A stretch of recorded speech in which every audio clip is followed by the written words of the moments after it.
Bonjour mes chers étudiants. On va voir dans cette capsule comment combiner entre les objets du noyau de JavaScript. Par exemple, on va prendre l'objet array et l'objet string sur un même exercice. Comment on va les appliquer? Donc, on va prendre comme exemple le DS de l'année précédente. Comme vous voyez, on va commencer à partir d'une chaîne de caractères. L'objectif de cet exercice est de faire un formatage de cette chaîne de caractères. On va appliquer les méthodes de l'objet array et l'objet string pour avoir comme objectif de cet exercice-là et d'extraire la liste des clients, donc avec leur nom, avec leur prénom, le nombre de sociétés, par exemple de Paulina. Donc, on va manipuler cette chaîne en utilisant les méthodes de l'objet string et les méthodes de l'objet array. Donc, on va appliquer les indications dans le travail demandé. Donc, on va commencer par la chaîne client. Donc, comme vous voyez, la chaîne client, elle contient la liste des clients. Donc, on va l'appliquer dans la console. Donc, on va voir qu'est-ce qu'elle a comme contenu la variable client. Donc, on va voir dans la console. Vous voyez, c'est une chaîne de caractères. Comme on a vu dans la chaîne de caractères, donc on peut avoir plusieurs méthodes. Parmi les méthodes que je peux les utiliser, c'est la méthode split. Donc, je vais manipuler un tableau, tab client, pardon.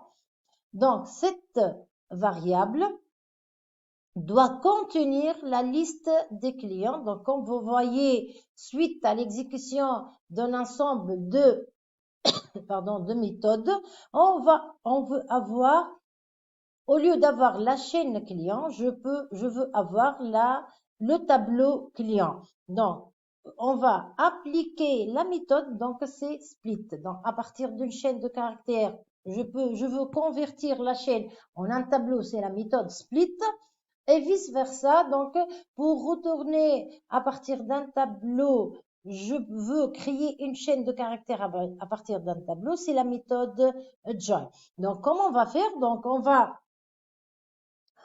donc affecter à la variable tab client, on va affecter, voilà, donc en utilisant la variable client, l'objet, bien sûr, c'est un objet de type string, je vais appliquer la méthode split, donc qui a comme rôle de convertir une chaîne de caractères en un objet de type string. Donc, on va appliquer cette méthode.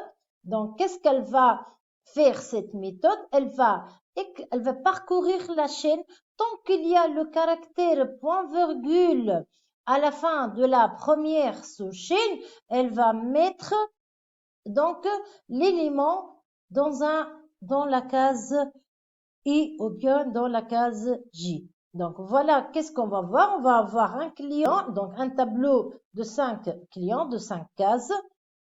Le premier client, comme vous voyez, à partir de la première chaîne, donc je vais parcourir la chaîne. Donc qu'est-ce que je peux faire? Donc je vais extraire la première partie.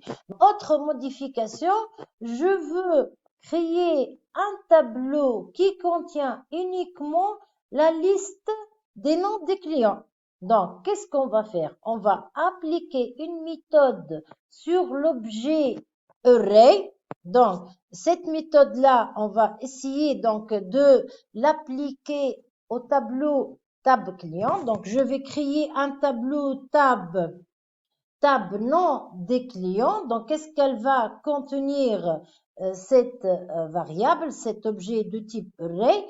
Elle va contenir uniquement la liste des noms des clients. Donc, c'est un tableau, au lieu d'avoir un tableau des clients avec tous ces coordonnées, nom, prénom, la société, numéro de contact, donc je vais avoir uniquement le nom et le prénom. Donc, comment on va faire? On va manipuler une méthode de l'objet tab, donc client, qui est un tableau. Je vais créer avec la méthode map, je vais créer avec la méthode map, quel est son rôle, cette méthode? Elle permet de créer un tableau.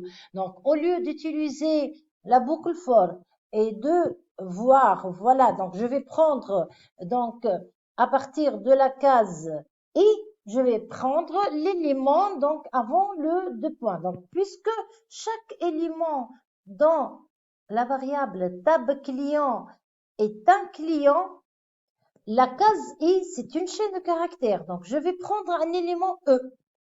Donc, l'élément e, au lieu de parcourir, je dis bien, au lieu de parcourir le tableau en utilisant la boucle et de tester t de i ou bien tab client de i, je vais manipuler la méthode map. Elle va créer un nouveau tableau et elle va faire le parcours. Au lieu de utiliser tab de i ou bien tab client de i, je vais manipuler l'élément e. Donc, je vais assigner à l'élément e, c'est une fonction fléchée. Qu'est-ce que je vais prendre dans l'élément E? Je refais, c'est un élément de type string.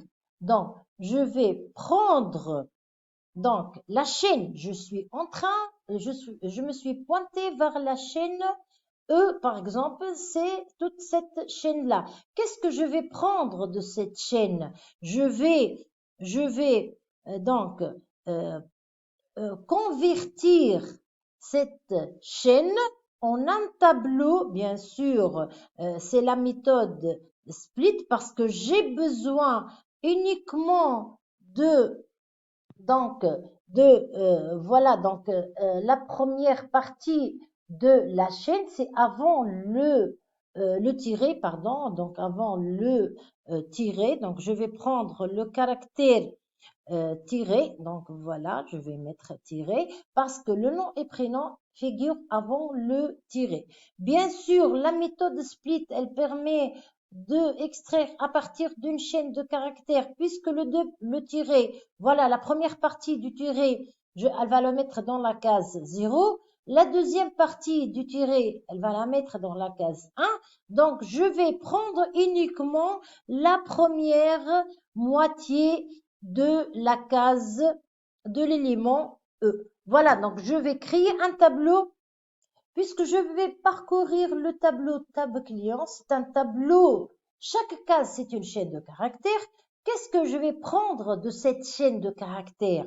Je vais convertir cette chaîne de caractères en un tableau, puisque la chaîne de caractères, elle est composée par deux éléments, le nom de client et la société et ainsi de suite. Je vais prendre la première moitié, voilà, split de tiré, elle va convertir cet élément-là, le client en cours, en un tableau. Elle va prendre la première partie avant le tiré, elle va mettre dans la première case, la deuxième moitié dans la deuxième case. Bien sûr, j'ai pas besoin des autres informations, j'ai besoin uniquement du nom et prénom de client. Donc voilà la méthode split. Qu'est-ce qu'elle permet de faire? Donc, je vais prendre uniquement la première moitié du tableau. Donc, voilà, je vais avoir uniquement les noms et prénoms des clients. Voilà, donc, et ainsi de suite. Donc, je peux faire un autre traitement. Donc, sur la recherche de nombre de clients qui sont appelés. Là, dans ce cas-là, vous êtes capable de manipuler les méthodes de l'objet array. Donc, on va faire un filtrage, donc un parcours ou bien une recherche. C'est le même principe. Donc, comme objectif à cette capsule, c'est de comment je peux mélanger, utiliser bien sûr les deux méthodes de l'objet du noyau array et string. Donc, j'espère que vous avez compris. Donc, au revoir dans une autre capsule. Bonne chance.